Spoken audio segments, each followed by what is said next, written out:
Everything's happened for a reason. In September, I'm going to show the world what greatness look like. The two great fighters in our generation. Change your tune on wanting this fight over the years. Originally, you didn't want it. Why is now the right time for this fight? We can all see it. Canelo's declining. We can see it. I said we back. That version of Canelo Alvarez last night, that guy's probably going to lose the fight.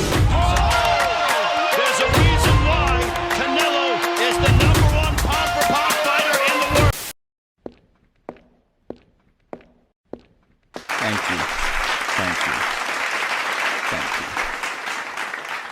So in this video, we're going to be breaking down the fight between Canelo Alvarez and Terence Crawford. Initially, this fight has always been seen as a fantasy matchup, you know, two of the top 5 pound-for-pound fighters for a while now, so it's not crazy to, you know, put a hypothetical on who's gonna be who's better than who. It's something that has been talked about for a while now, but it's a reality. Here we are. Initially, when it was talked about, I was like, this fight doesn't really make sense. I mean, Crawford is several weight classes below Canelo, so it's just not something I thought would happen. It's not going to happen. Canelo and Crawford. It's not going to happen. But here we are.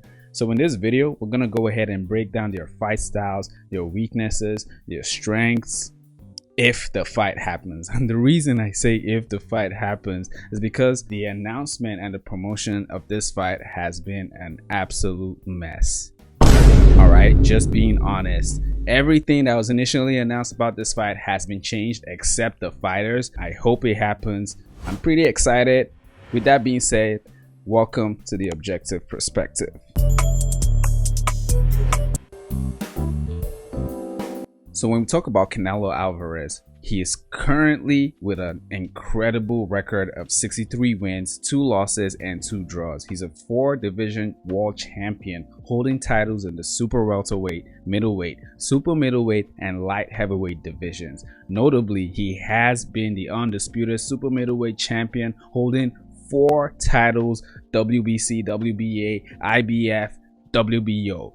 Now that's impressive. We all know Canelo. He's already a legend in the sport, even though currently I feel like he's avoiding the most important fight, which would have cemented his legacy, which is the fight against David Benavidez, but we're gonna get into that later on. Now, Canelo Alvarez has been a champion since 2015. His notable wins are against people like Golovkin, Miguel Cotto, Amir Khan, Sergey Kovalev, Billy Joe Saunders, and several people. I mean, the guy, like I said, he is a legend. He's broken records. He's cemented his name as one of the highlights of Mexican boxing. He's been the face of boxing for a while now, and like I said, he is definitely top 5 pound for pound if you're being objective. Now on the other hand, we got Terence Crawford. Look, Bud Crawford also has an incredible record of 41 wins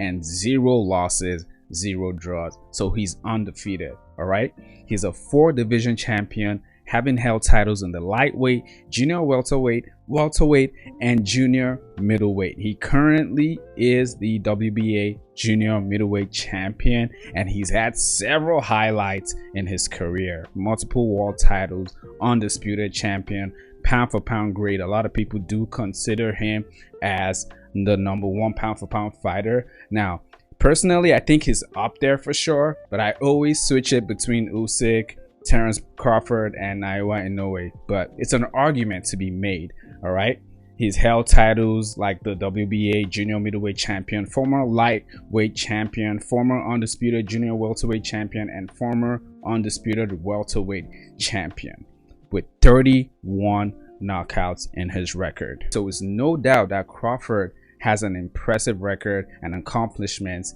and that has solidified his status as one of the top boxers in the world, at least right now. Okay, he's known for his knockout power and ability to dominate opponents in the ring. His career has been marked by significant victories, including wins against former and current world titles. Now, if you're comparing Bud Crawford's resume to Canelo, you can say that Canelo has beat more notable names like GGG. You know, he's fought more notable names, but lost to, of course, Floyd Mayweather. But when you talk about Terence Crawford, the most notable name he's faced and defeated is Errol Spence Jr.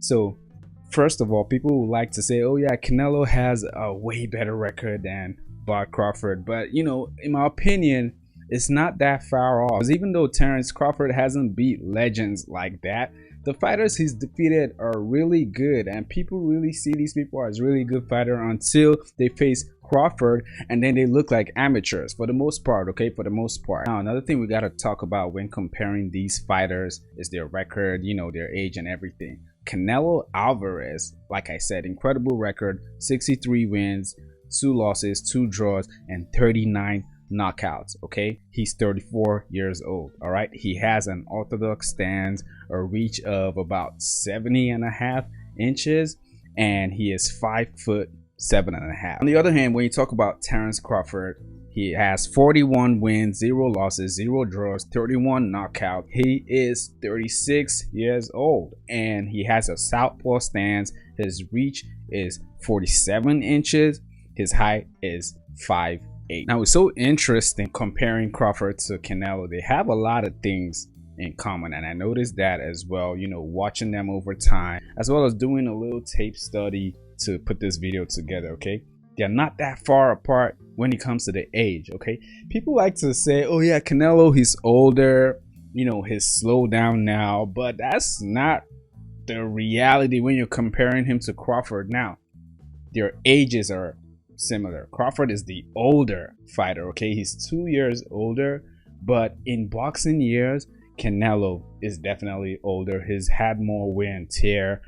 I can say he's been in more wars, so he's received more damage. So in fight age, I can say Canelo is definitely older because of the amount of time he's been fighting compared to Crawford. But in reality, Crawford is the older man. All right, their reach is also a little bit different. Crawford does have more of a reach, even though they're pretty much the same height. Honestly speaking, the major difference between these two fighters is their weight classes. They're just a bit far apart, but both of them have tried to keep going up, you know, try to make records, try to break records. Speaking of their weight classes and their record, that's a good time to transition into their boxing style and how they match up with each other.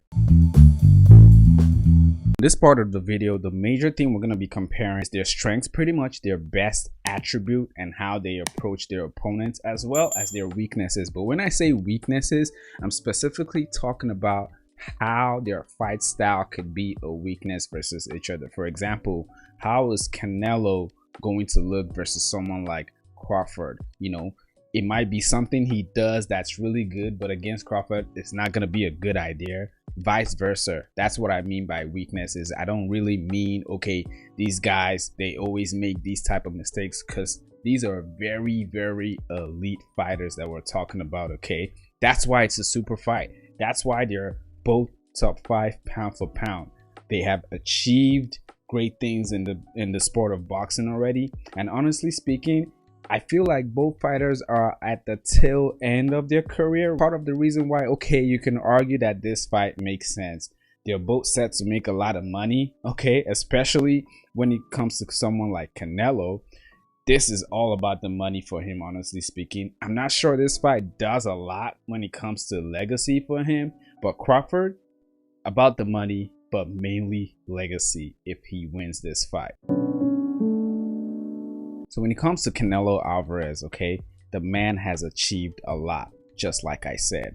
When it comes to his strengths, he has massive punching power. It's not something to take lightly. If Canelo is able to land a clean punch, especially with his right hand, bro, you're most likely gonna get wobbled or get knocked out. All right, if you look at that, look at the way he drops this guy. All right, it's just dangerous. It's not something to play around with. Just take a look at that.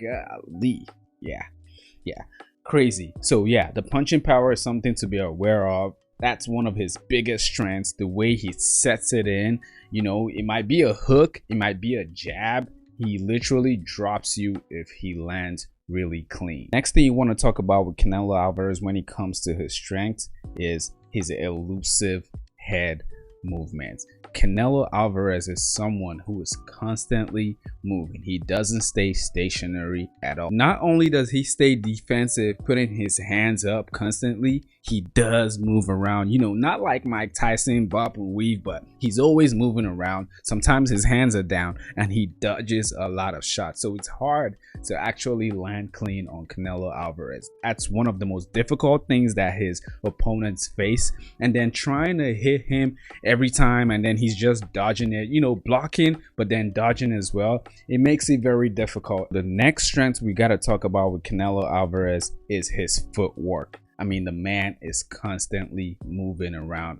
moving forward, moving backwards, sideways. He makes himself unpredictable. But like I said, when I talked about him having the head movement, he doesn't take a pause. He doesn't just stand and look there. You know, at the end of the fights, you know, 12 round fights, everybody gets tired, even though you're great with your cardio. But for Canelo, he slows down a little bit, but you know, nothing dramatic. He's always moving. So combine his elusive head movements with the way he moves on the feet, it's incredibly hard to actually catch that man clean.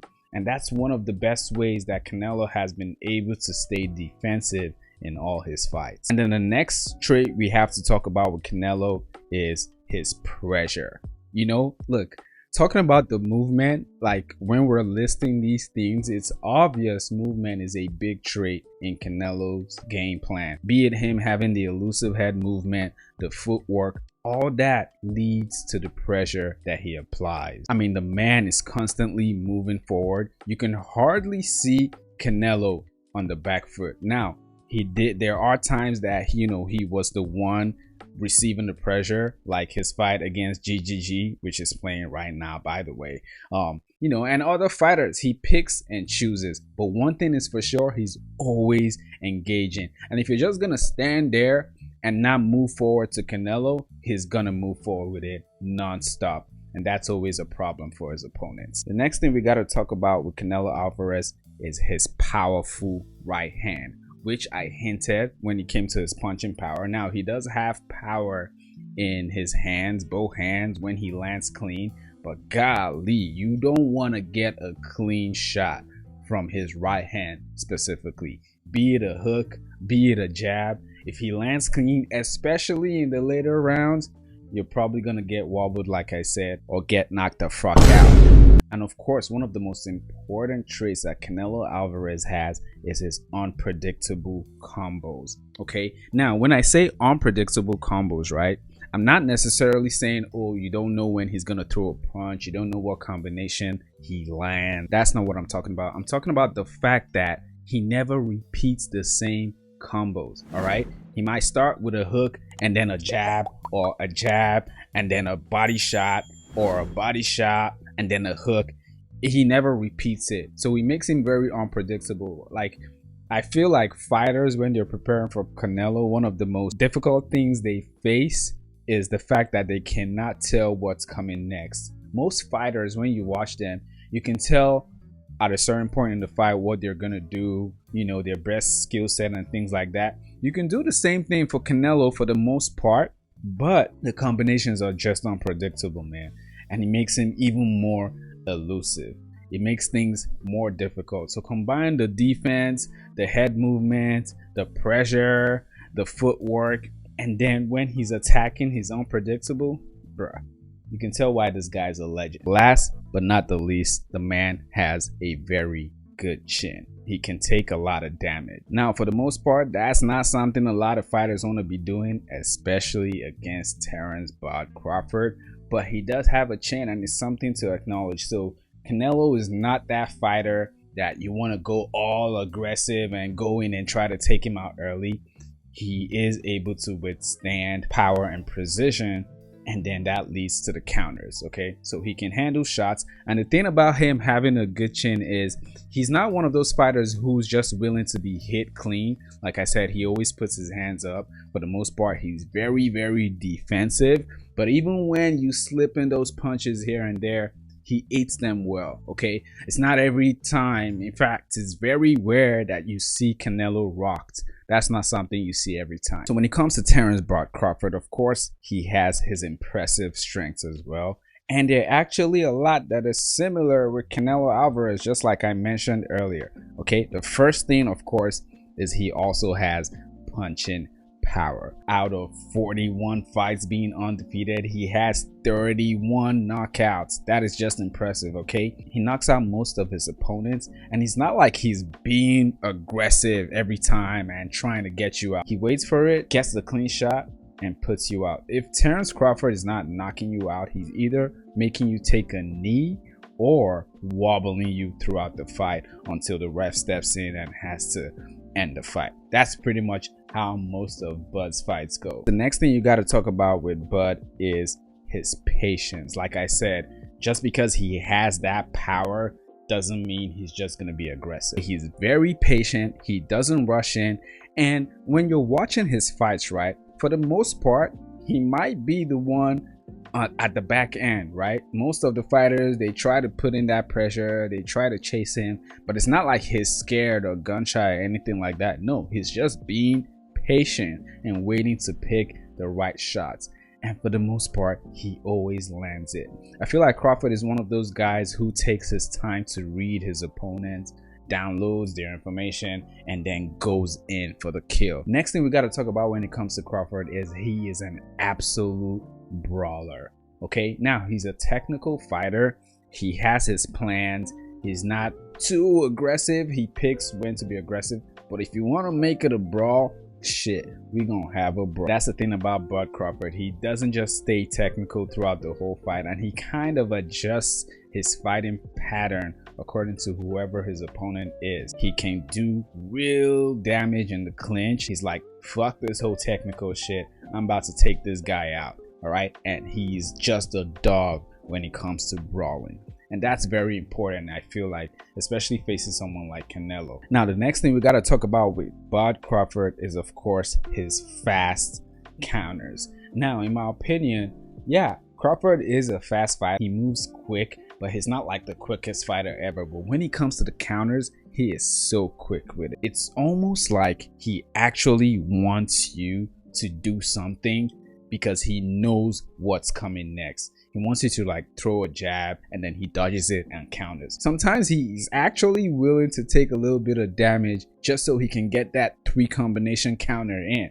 That's something that always happens in all his fights. No matter what you do to Crawford, if you land 1, he's landing 3 back. He always doubles whatever his opponents are throwing at him, but he does it so fast. His next strength is his composure, and this aligns with his patience. Okay, a lot of people like to confuse composure and patience, but they're not really the same. Patience is pretty much waiting for your opponent to make a mistake, calculating their movements, picking the right time to throw certain shots. On the other hand, composure is how you keep yourself throughout the whole fight.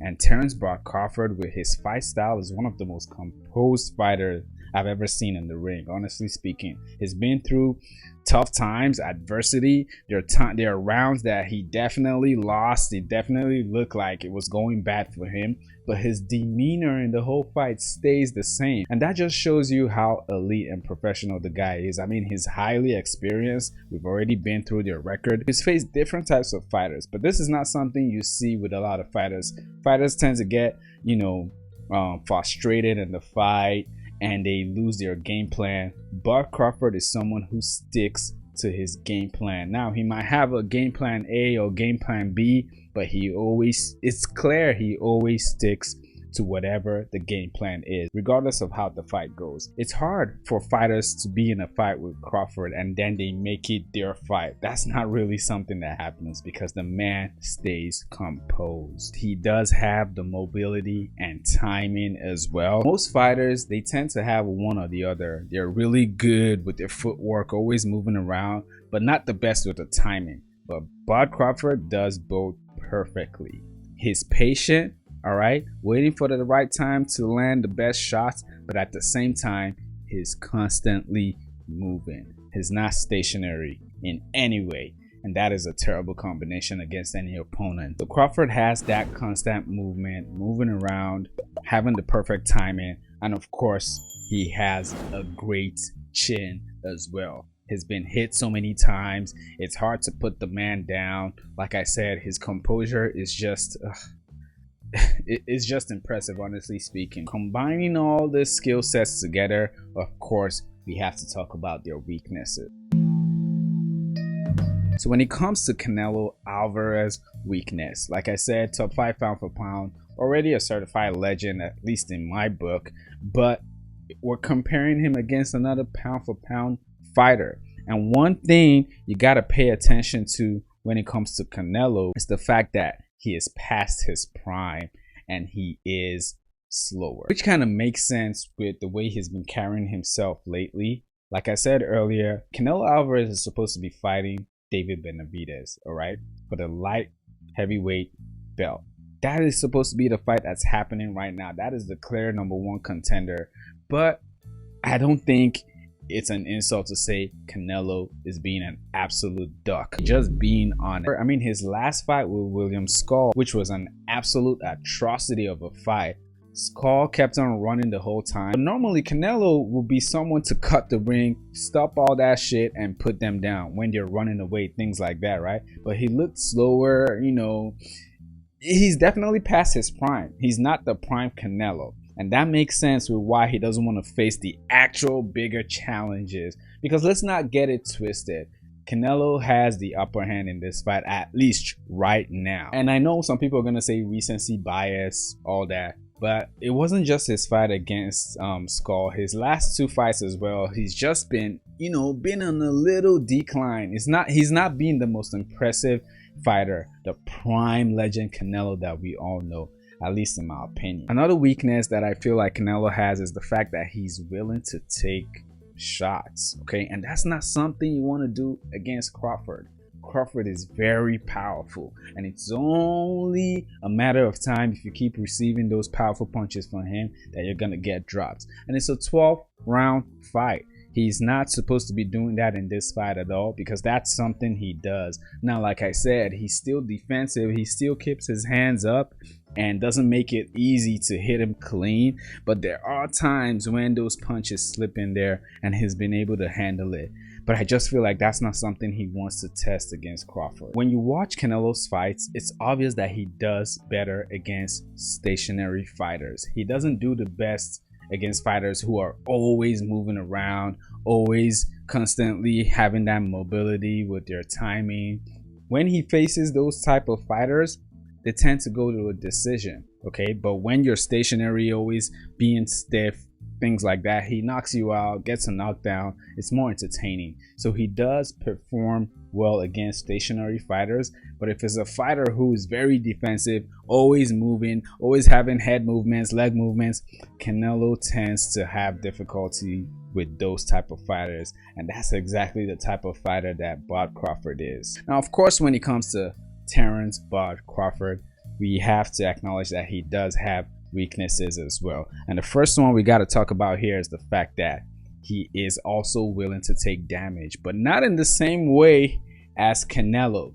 Crawford, on the other hand, doesn't really put his hands up every single time. And that's because unlike Canelo, who is, you know, trying to actually dodge the shots, block the shots, and then some slip in there, Bud Crawford wants you to do something. He wants you to maybe try to hit him or actually hit him so he can get those quick counters. But that's not something to do against Canelo, because Canelo is a powerful puncher. And we also have to acknowledge the fact that Terence Crawford is moving a couple weight classes up to fight Canelo, so he might not have the same strength and chin when it comes to that. But we never know, okay? We never know. That's part of what we want to find out here. But him willing to take a few shots here and there, because he does that throughout the fights, okay? He's willing to get hit and then he counters with 3 punches, okay? That's not something you want to do against Canelo. Terence Crawford will most likely be the smaller fighter, okay? He will most likely be smaller regardless of if he's moving up to make the same weight on fight night. You're not going to be the same weight that they weighed in. I'm not sure if this fight has a rehydration clause. I don't think it does. I've not heard anything about that. That would be ridiculous, honestly, if they had one. But yeah, Crawford is going to be the smaller fighter, all right? Now, Canelo is a natural 168 fighter, right? he has fought at 175. Crawford is 135, so even though he makes that weight, it's just not going to be natural. It's not the same thing. All right, so we do have to consider that. And of course, finally, when it comes to Bud's weaknesses, he does have predictable combinations. Unlike Canelo, you can tell what he's about to do if you do some tape study on him. It doesn't mean he's not dangerous, because when he lands those combinations, they're very, very effective. But like I said, Canelo is about to be the most elite fighter by far that he's faced, so his combinations are going to be a little bit predictable. I actually think he might be closer than most people think. So when you compare their fight styles and things like that, they're just things you have to point out in this fight. Okay, Canelo's knockout power at super middleweight is proven. All right, Crawford's power may not carry, you know, in that higher weight class. It may, but most likely not. All right, he's gonna have to rely on his skills a lot. Canelo has taken bombs from bigger men like GGG, Kovlaev. Crawford, on the other hand, he's taking hits here and there, but I feel like he hasn't been wobbled. But that might just be because he has a great chin, like I mentioned. All right, now Canelo is methodical and efficient, you know, and he's hard to slow down when you look at that in paper. But now he's definitely older. This fight is gonna, maybe he might prove me wrong in this fight, but I think he's older. I think he's slowed down, especially with his last fight. So I don't think that will play an advantage for him, Canelo, in this fight. When it comes to those body punches, man, Canelo does have the advantage. He's dropped a lot of people with body shots. It's something he's always going for. And for someone who's a smaller fighter like Crawford, bruh, I don't know. I don't know how long he can receive those type of shots. All right, so smaller fighters moving up usually can't survive a midsection assault, and that's something Canelo is perfect at. Crawford, on the other hand, he needs that range and timing, and that's something he always does, but he definitely needs to up that at a higher level in this fight, because it's gonna be hard for him to rely on his power. In my opinion, in this fight, he really has to rely a lot on the skill set. I feel like Crawford has more disadvantages in this fight. Normally I'll pick him to win this fight, because regardless of everything that we've talked about, he's an absolute dog. He's like the #1 I told you so boxer. People doubt him, and then he gets in there and he shows you why he's a great fighter. Okay, he might do that again. I honestly believe he most likely will, but realistically speaking, I feel like that weight class difference is just too much to handle. We're going to be putting out 2 more videos talking about Canelo's path to victory as well as Crawford's path to victory. If you guys want me to make that video, put it out, please go ahead and like this video, leave a comment in the comment section and let me know if you want me to put that out. And if you like this video, please hit the thumbs up, right? It helps me a lot. A whole lot. And if you're new to the channel, go ahead and subscribe to see more of these type of videos as well as other type of videos that I put out. If you want to go ahead and support the channel, you can hit that join button to become a member. I put out weekly videos and live streams, and for the members I put out special parlays, underdog picks, because I'm the best predictor in the game. All right, look, I'm not even bragging, but I'm the best in the game. Let me know what you think in the comments. Let me know who you think wins this fight if it happens. All right, let me know in the comment section. I'll see you guys later.